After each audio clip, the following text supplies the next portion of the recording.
Hello everyone, আজকের টিউটোরিয়ালে আমরা দেখব যে আমরা কিভাবে আমাদের অ্যাপের মধ্যে সার্চ আইকন অ্যাড করতে পারি এবং সার্চের মাধ্যমে আমরা আমাদের অ্যাপের মধ্যে যতগুলো ডাটা থাকবে আমাদের ইউজার যেটা সার্চ করবে সেটাই যেন আমাদের ইউজারের সামনে আসে এবং রিয়েল টাইম, ঠিক আছে, সেটাই আমরা আজকে দেখব আমরা আমাদের অ্যাপের মধ্যে কিভাবে সেট করতে পারি। এবং তার সঙ্গে আমরা আমাদের অ্যাপের মধ্যে বেশ কিছু কাজ করছিলাম, যেমন এই ধরনের ডিজাইন যেটা আমরা করছিলাম, এখানকার অ্যারেঞ্জমেন্ট ডিজাইন এক্সটেনশন দিয়ে। তারপরে আমরা এখানে স্ক্রিনশট নেওয়া দেখছিলাম, এখানে ক্লিক করে আমাদের স্ক্রিনশট জেনারেট করা। তারপরে আমরা এখানে ড্রপ ডাউন মেনু দেখছিলাম, এখানে ক্লিক করলে ড্রপ ডাউন মেনু চলে আসবে। তো এগুলো কিভাবে করতে হয়, এই এক্সটেনশনগুলোর কাজ সেগুলোর ভিডিও আমাদের চ্যানেলে আসার পরে যদি প্লেলিস্ট সেকশনে আসেন, তারপরে একটু নিচে স্ক্রল করে আসার পরে আপনারা এখানে পাবেন কোডুলার বেসিক টু অ্যাডভান্স। এখানে কোডুলার extension in Bangla with full explain, এই প্লেলিস্টের মধ্যে আপনারা এই তিনটি এক্সটেনশনেরই ভিডিও আপনারা পেয়ে যাবেন, আপনারা ওখান থেকে দেখে নিতে পারেন। তো আজকে আমরা যেহেতু সার্চ আইকন নিয়ে কাজ করব, তো আমরা প্রথমে সার্চ আইকনটা কোথায় অ্যাড করব সেটা আমরা ডিসাইড করে নিই।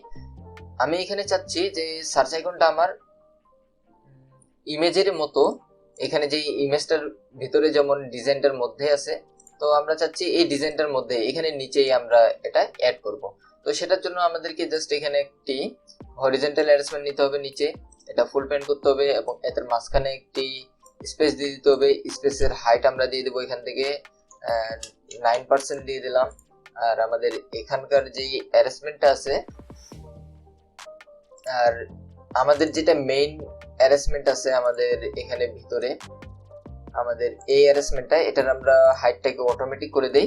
আর এখানে যে কার্ড আমরা যে অ্যারেঞ্জমেন্টটা হরিজন্টাল অ্যারেঞ্জমেন্ট নিলাম, এটার ফুল প্যারেন্ট আর উইথ আমাদের অটোমেটিক থাক। আমরা এখানে প্রথমে একটা কার্ড ভিউ নিব, উইথ কার্ড ভিউর উইথ ফুল প্যারেন্ট করে দিব। স্ট্রোক আমরা এখান থেকে 3 করে দিব। স্ট্রোক কালারটা দিব আমরা ব্ল্যাক। এখানে ইভ্যালুয়েশন থাকবে না, কর্নার রেডিয়াস আমরা 20 রাখবো। আর এখানকার যেগুলো প্যাডিং আছে এগুলো এরকমই থাকবে, এগুলো কোনো চেঞ্জ করব না। তারপরে আমরা এখানে চলে যাব একদম আমাদের ইউজার ইন্টারফেস। এখান থেকে আমরা একটি টেক্সট বক্স নিয়ে নিব, টেক্সট বক্সের উইথ ফুল প্যারেন্ট করে দিব, আর ফন্টটাও বোল্ড করে দেই, আর এখানকার এটা 60 করে দেই, ঠিক আছে। তারপরে আমরা এখানে একটি সার্চ আইকন লাগাবো। তো আমাদের এখানে একটা মিস্টেক এসে আমাদেরকে এখানে একটা অ্যারেঞ্জমেন্ট নেওয়ার দরকার ছিল ভিতরে। তো অ্যারেঞ্জমেন্টটা যেহেতু আমরা বাইরে নিছি, তো আমরা কার্ড ভিউটাকে বাইরে নিয়ে যাই। তারপরে এখানকার যে অ্যারেঞ্জমেন্ট আছে এটাকে ভিতরে নেই। তারপরে আমরা এখানে কার্ড ভিউটা নেই। তারপরে আমরা এখানে পাশে একটা লেভেল নিব এবং লেভেল এবং টেক্সট বক্স যেটা আছে এদের মাঝখানে একটা স্পেস নিয়ে নেব। আর স্পেসের উইডথটা আমরা দিয়ে দেবো 3%। আর লেভেলটাকে আমরা বোল্ড করে দেব। আর এটা আমরা এখানে থেকে ফন্ট করে দেব ম্যাটেরিয়াল আইকন। আমরা ম্যাটেরিয়াল আইকন থেকে প্রথমে একটি সার্চ আইকন নিয়ে আসি। তো গুগল আইকনে আসার পরে আমি এখানে সার্চ দিয়ে সার্চ করলাম, এখানে আমাদের সার্চ আইকন চলে আসছে অনেকগুলো। তো আপনাদের যেটা পছন্দ হয় আপনারা সেটা ইউজ করবেন। তো এখানে অ্যান্ড্রয়েডে গিয়ে জাস্ট এটা কপি করে নিলাম, নেওয়ার পরে আমরা এখানে টেক্সটে আসার পরে সার্চে ক্লিক করলাম, এটা একবার কপিও করে নিই, পরে কাজে লাগবে। আমাদের সার্চ আইকন চলে আসছে। এখানে আমাদেরকে এখন সার্চ আইকনের ফন্টটা দিয়ে দিলাম, একটু বড় করে দিলাম। আর যে অ্যারেঞ্জমেন্টটা ছিল সেটা আমরা সবগুলো সেন্টার করে দিই। আর আমরা একটু চেক করে দেখি কেমন দেখায়। তো সার্চ আইকনটা আমাদের এখানে চলে আসছে এরকম বড়। তো সার্চ আইকনটা মনে হচ্ছে একটু বেশি বড় হয়ে গেছে, তো এখানে জাস্ট 40 করে দিলাম। এখন যদি আমরা চেক করি, হ্যাঁ এবার ঠিক আছে। আর আমাদের এখানকার যেটা অ্যারেঞ্জমেন্ট ছিল ডিজাইনের, এটার হাইটটাকে আমাদেরকে একটু বাড়ায় দিতে হবে। আচ্ছা, এই হাইটটাকে আমরা না বাড়াই, জাস্ট নিচে একটা স্পেস দিই, তাহলে আমরা আমাদের প্রয়োজন অনুযায়ী একটা হাইট পাই যাব। এটা ঠিক আছে। আমাদের এখানে ডিজাইনে যেমন ছিল সেরকমই আমাদের মোটামুটি হয়ে যাচ্ছে। আর উপরে ওটা অনেক উপরে উঠে গেছে, তো উপর থেকেও আমরা একটা, আচ্ছা আমাদের এটা সেন্টার করা যায়। আচ্ছা, এটা সেন্টার ওই দিক থেকে হবে না, তো আমরা এখান থেকে উপর থেকে একটা আবার স্পেস ইউজ করতে পারি। আর এখানে হাইটটা আমরা দিয়ে দিতে পারি যে 7%। আমরা চেক করব, আমাদের যদি মনে হয় যে কম বেশি হচ্ছে সেক্ষেত্রে আমরা এগুলো কমায় দেব। যেমন এটা আমার বেশি মনে হচ্ছে, এখানে 6% করে দিচ্ছি। এবার ঠিক আছে। মোটামুটি চলার মতো। আপনাদের যদি চান আপনারা এগুলো আরো কম বেশি করতে পারেন, কোনো সমস্যা নেই। এখানে 3% করে দিই, এটাকেও 5% করে দিই। হ্যাঁ, এবার মোটামুটি ঠিক আছে। এখন আমাদের এখানে টেক্সট বক্সের মধ্যে লাল একটা কালার আসতেছে, তো আমাদের এই লাল কালারটা রাখা যাবে না। তো আমরা টেক্সট বক্স সিলেক্ট করে এখানে ব্যাকগ্রাউন্ড কালার আমরা এখানকার যেই ট্রান্সপারেন্স আছে এটা আমরা সেট করে দেবো। এখন যদি আমরা চেক করি তাহলে আমাদের অপশনটা চলে গেছে। আর আমাদেরকে এখন হিন্ট দিতে হবে। তো হিন্টের মধ্যে আমরা দিচ্ছি সার্চ দিয়ে 1 2 3 তিনটা ডট দিয়ে দিলাম। তো আমাদের হিন্টে এটা চলে আসবে। সার্চ দিয়ে 3টা ডট আমাদের ইউজার এখান থেকে সার্চ করবে। তো আমাদের এটা তো গেল সার্চ বক্স ডিজাইন। এখন আমাদেরকে কিছু ডাটা অবশ্যই দিতে হবে আমাদের অ্যাপের মধ্যে, ডাটা না দিলে তো হবে না। তো সেটার জন্য আমি একটা কাজ করব যে ছোট্ট একটা ডাইনামিক ডিজাইন ক্রিয়েট করব এবং আমার স্প্রেডশিটের সঙ্গে কানেক্ট করব।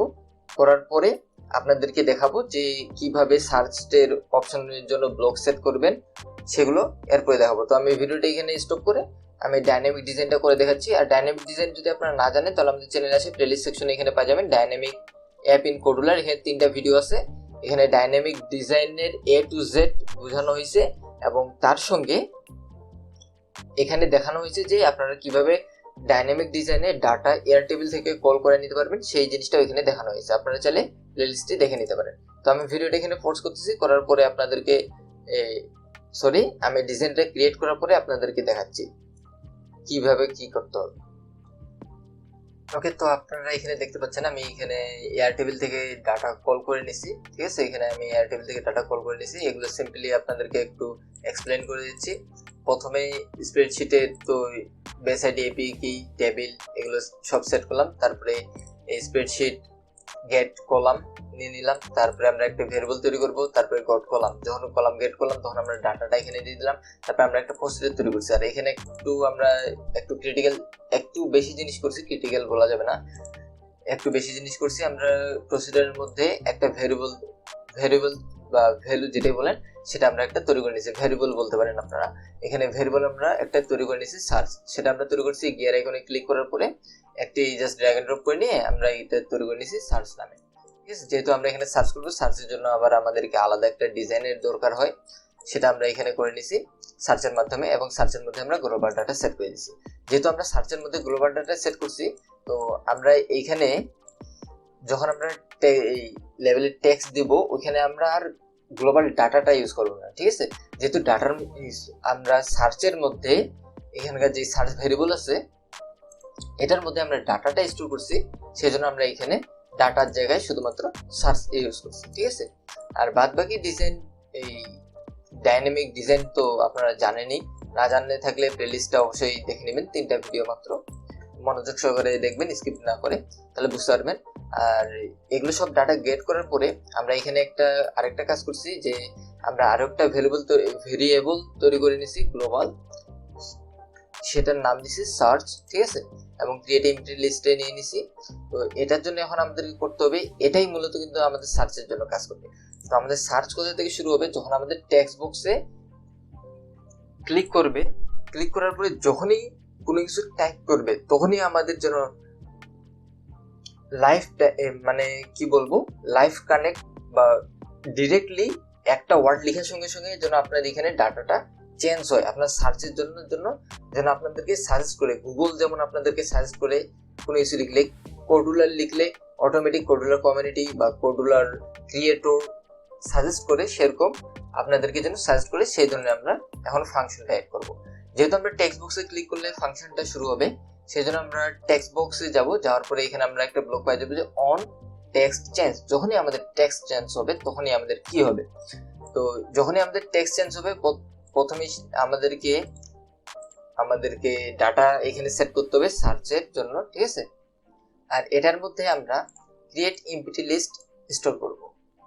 তারপরে আমরা এখানে নিচে আমরা যেহেতু আমাদের একটা ডিজাইনে 2বার কল হবে, মানে প্রথমে তো কল হচ্ছেই, তারপরে যখন সার্চ করতে তখন আবার নতুন করে কল হচ্ছে, সেই জন্য আমরা এখানে একটা কাজ করতে হবে আমাদেরকে, যে আমাদের আগের যেই ডাইনামিক ডিজাইনটা থাকবে সেটাকে রিমুভ করতে হবে, সেটার জন্য ইজ ফর আইটেম নিয়ে নিব আমরা। তারপরে আমরা এখান থেকে আমাদের গেট ডাটা যেটা আছে আমরা গেট ডাটা এখানে সেট করে দেব। তারপরে আমাদের ডু এর জায়গায় আমাদেরকে আইটেম রিমুভ করতে হবে। তো আমরা ডাইনামিক কম্পোনেন্ট আসার পরে যদি একটু নিচে না একটু উপরে আসি, তাহলে এই যে রিমুভ আইডি পাই যাব আমরা। রিমুভ আইডির জায়গায় আমরা এটা সেট করব জাস্ট। আর সরি, এখানে গ্লোবাল ডাটা হবে না, এটা একটা মিস্টেক গেছে আমার। এখানে আমাদের হবে কল ইউজার আইডিস, মানে যেগুলো আমাদের আইডি ইউজ হয়েছে, সরি ইউজার না ইউজড, মানে আমাদের যেগুলো আইডি ব্যবহার হয়েছে সেগুলো আইডি আইটেমের মধ্যে অ্যাড হবে, এবং রিমুভ আইডির মধ্যে আমাদের আইটেমের মধ্যে যতগুলো আইডি আসছে সেই আইডিগুলো আমাদের এখানে বসে যাবে। ঠিক আছে, তারপর আমাদের এখানে আরো একটি সিম্পল কাজ করতে হবে।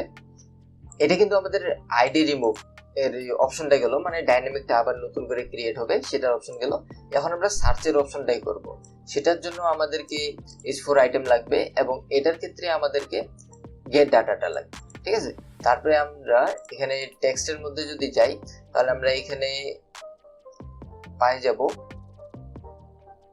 যে কন্টেন্ট টেক্সট স্প্লিট। ঠিক আছে, এটা আমরা পাবো, এবং এটা নেওয়ার আগে আমাদেরকে কন্ট্রোল থেকে ইফ দেন ব্লকটা ভেতরে নিয়ে নিতে হবে। তারপরে আমরা এটা এখানে অ্যাড করব। তারপরে আমরা টেক্সটে গিয়ে এখান থেকে আপার কেস নিয়ে নিব, কপি করব, পেস্ট করব, আবার এখানে আপার কেসটাই সেট করে দেব। এবং আমাদের প্রথমে টেক্সটটা কি হবে, সেটা আমাদেরকে প্রথমে সেট করে দিতে হবে। তো আমাদের টেক্সট হবে এখানে আইটেম, অর্থাৎ আমাদের গ্লোবাল ডাটা যেগুলো আছে সেগুলো হবে আমাদের টেক্সট। আর আমাদের পেজ কি হবে, পেজ আমরা টেক্সট বুকসে যেটা লিখতেছি টেক্সট বুকস ডট টেক্সট, এটাই হবে আমাদের পেজ। ঠিক আছে, তো আমরা টেক্সট বুক ডট টেক্সটটা নিয়ে নিলাম। আর এখানে আপার কেস করার কারণ হলো যে আপনাদের যদি মানে লেখাটার ছোট হাতের বা বড় হাতের যদি ডিফারেন্স থাকে তাহলে কিন্তু সার্চে আসবে না। তো আমরা এটার জন্য শর্টকাটে করতে পারি, আমরা সবগুলো লেখাকে ব্লক সেকশনের মাধ্যমে আপার কেস অথবা লোয়ার কেস করে দিতে পারি। ঠিক আছে, আপনারা চাইলে আপার কেস দুটো রাখতে পারেন, অথবা দুটোকেই ডাউন কেস বা লোয়ার কেস করে দিতে পারেন, দুটোকেই। ঠিক আছে, তো আপনাদের ইচ্ছা আপনারা কিভাবে করবেন সেটা। তারপরে দেনের মধ্যে আমরা এখন সেট করব। তো এখন আমরা দেনের মধ্যে সেট করার জন্য আমরা লিস্টে চলে যাব, এবং নিচে আসলে আমরা এখানে একটা পাবো ব্লক পাবো। আমরা এখানে আমরা যদি একটু উপরে যাই, এই যে উপরে গেলে আমরা পাবো এড আইটেম টু লিস্ট, এটা আমরা এখানে জাস্ট সেট করে দেব। আর আইটেম টু লিস্টের মধ্যে আমাদের প্রথমে হবে আমাদের সার্চ। ঠিক আছে, তারপর আইটেমের মধ্যে হবে আমাদের সিম্পলি এই আইটেমটাই হয়ে যাবে। তো হয়ে গেল আমাদের সার্চের মোটামুটি কাজ শেষ। এখন আমরা সার্চ করতে পারতেছি, সার্চটা আমাদের শো হবে কোথায়, তো আমরা শো করব আমাদের প্রসিডারের মধ্যে, মানে আমাদের আগের ডিজাইনটা দিয়ে শো করব, বাট এখানে আমাদের গ্লোবাল সার্চ সেট হবে। ঠিক আছে, তো এখন যদি আমরা কম্পিউটারটাকে একবার রিফ্রেশ করে চেক করে দেখি যে কাজ করতেছে কিনা সব ঠিকঠাক। এখানে কিবোর্ডটাকে হাইড করে দিলাম, আর আমাদের ডাটাগুলো প্রথমে লোড নিয়ে নিল সব। এখন আমরা এখানে সার্চ করি। তো সাপোজ আমি এখানে এ লিখলাম, সরি আমাদের একটা অনেক বড় এরর দিল, এররটা একটু চেক করে নিই এররটা কিসের আসলো। ওকে, আমাদের প্রবলেমটা সাকসেসফুলি আমরা সলভ করতে পারছি। আমাদের প্রবলেমটা সেরকম কিছুই না, ছোট্ট একটা প্রবলেম। আমরা এখানে গ্লোবাল ডাটা দিছিলাম, এখানে আমাদের গ্লোবাল ডাটা দেওয়া যাবে না, আমাদেরকে এখানে সার্চ যে ভেরিয়েবলটা তৈরি করেছিলাম আমরা এটা আমাদেরকে এখানে সেট করতে হবে। ঠিক আছে, এটাই আমাদেরকে এখানে সেট করতে হবে, এটাই ছিল আমাদের মিস্টেক। তো এটা যখন আমরা সলভ করে ফেললাম, তারপরে যখন আমরা কম্পিউটারটাকে একবার রিফ্রেশ করে নেই, তারপরে যদি আমরা এখানে চেক করি, তাহলে দেখবেন আমাদের এখানে সবকিছু সাকসেসফুলি কাজ করবে। তো একটু ওয়েট করুন, ডাটাটা প্রথমে লোড নিয়ে নেয়। ওকে, এখানে আমাদের ডাটাগুলো সাকসেসফুলি লোড নিয়ে নিছে। এখন যদি আমরা সার্চের এখানে এসে যাই, জাস্ট জে লিখি, তো দেখেন আমাদের জে দিয়ে যেগুলো আছে সব আমাদের এখানে সামনে চলে আসলো। তো আমাদের টোটাল মনে হয় 72টা না 71টা ডাটা ছিল, তার মধ্যে জে দিয়ে 3টা ডাটা ম্যাচ খাইছে। ঠিক আছে, একইভাবে আমরা যদি এখানে জিডব্লিউডি গুড লিখি, তাহলে দেখেন আমাদের গুড দিয়ে কয়টি ডাটা আসতেছে, 4টি ডাটা আসছে, যেগুলোতে আমাদের গুড ব্যবহার করা হয়েছে। তো এইভাবে আমরা আমাদের সার্চ আইকন ইউজ করতে পারি আমাদের অ্যাপের মধ্যে, এবং ডাটাগুলোকে আমরা গেট করে নিতে পারি। ঠিক আছে, তো এটা ছিল জাস্ট একটা সিম্পল বেসিক লেভেলে, যারা একদম বিগিনার তাদের জন্য সার্চ আইকনের এটা জাস্ট একটা স্টেপ। ঠিক আছে, এটা প্রথম একটা স্টেপ। এরপরে আমরা দেখব যে সার্চ আইকনের থেকে যেগুলো আমরা সার্চ করব, সাপোজ এখানে গুড দিয়ে সার্চ করলাম, এখানে আসলো good teacher, good student, good friend. এগুলোর মধ্যে কোনটাতে ক্লিক করলে আপনার সঠিক ডাটাতে পৌঁছাবে। যেমন আমরা আমাদের এখানে প্রজেক্টে রাইনটেস্ট টাইপের প্রজেক্টে আমরা দেখছিলাম, আমরা যেই প্যারাগ্রাফটাতে ক্লিক করি আমাদের সেই প্যারাগ্রাফটা ভিউ হয় বা কম্পোজিশনটা ভিউ হয়, ঠিক আছে। তো এখানে আমরা কিভাবে ফাংশনটা ক্রিয়েট করতে পারি বা ব্লকগুলো সেট করতে পারি, যে সার্চের মাধ্যমে আমাদের যেই সার্চ রেজাল্টটা আসবে সেইখান থেকে আমরা ক্লিক করে ডাইরেক্ট আমরা আমাদের আগের পেজে বা আমাদের আগের ডাটাটাই লোড করতে পারি। তো সেটার জন্য একটু ক্রিটিক্যাল জিনিস আছে, অত বেশি না, হালকা একটু ক্রিটিক্যাল। তো আপনারা যারা একদম বিগিনার তাদের জন্য স্টেপ বাই স্টেপ আগাচ্ছি আমরা। অবশ্যই আমাদের চ্যানেলটিকে সাবস্ক্রাইব করে আমাদের পাশেই থাকবেন। এরপরে টিউটোরিয়ালগুলোতে আপনাদেরকে অ্যাডভান্স লেভেলটাও শেখানো হবে, ঠিক আছে। তো আজকের টিউটোরিয়ালটা এতটুকুই। আপনারা যদি কোডুলারের ফুল প্লেলিস্টে অ্যাক্সেস না করে থাকেন তাহলে অবশ্যই অ্যাক্সেস করে নেবেন, এবং তাছাড়াও এখানে বেশ কয়েকটি প্লেলিস্ট তৈরি করা আছে, আপনারা প্লেলিস্টগুলো অবশ্যই একটু ঘুরে নেবেন এবং আপনাদের পছন্দ অনুযায়ী আপনারা প্লেলিস্ট অ্যাক্সেস করে আপনারা অ্যাপ ডেভেলপমেন্ট শিখতে পারেন। তো দেখা হচ্ছে আপনাদের সঙ্গে নেক্সট টিউটোরিয়ালে।